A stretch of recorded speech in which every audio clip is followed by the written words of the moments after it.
আলোচনার টেবিল থেকে সরে এসে এবার রাজপথে কর্মসূচি ঘোষণা করেছে জামায়াতে ইসলামী। 3 দিনের বিক্ষোভ কর্মসূচির মধ্য দিয়ে যুগপৎ আন্দোলনে নামার ঘোষণা দিয়েছে দলটি। তবে এই আন্দোলন থেকে সাধারণ মানুষের নজর সরাতে বিএনপিও কৌশলী পরিকল্পনা হাতে নিয়েছে। এ নিয়ে দলের হাইকমান্ডের সদস্যরা সোমবার বৈঠকে বসেন।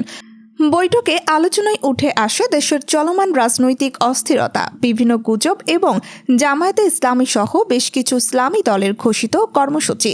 বৈঠকে উপস্থিত বিএনপির একাধিক শীর্ষ নেতা জানান, সাম্প্রতিক সময়ে বিএনপির বিরুদ্ধে বহুমুখী প্রোপাগান্ডা চালানো হচ্ছে। একই সঙ্গে জামায়াত সহ বিভিন্ন ইসলামী দলের আন্দোলনও গুরুত্বের সঙ্গে বিবেচনায় নিয়েছে দলটি।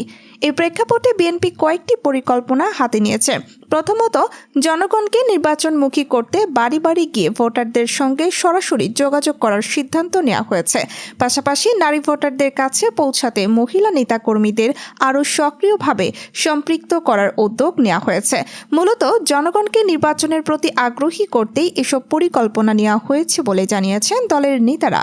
বৈঠকে আরও আলোচনা হয়, শুধু জনগণকেই নয়, দলকেও পুরোপুরি নির্বাচনমুখী করতে হবে। হাতে সময় আছে আর মাত্র 5 মাসের মতো, তাই এখনই নির্বাচনী প্রস্তুতি নেওয়া জরুরি। এ লক্ষ্যে দ্রুততম সময়ের মধ্যে নির্বাচনী ইশতেহার প্রণয়নের কাজ সম্পন্ন করার কথা জানিয়েছে বিএনপি।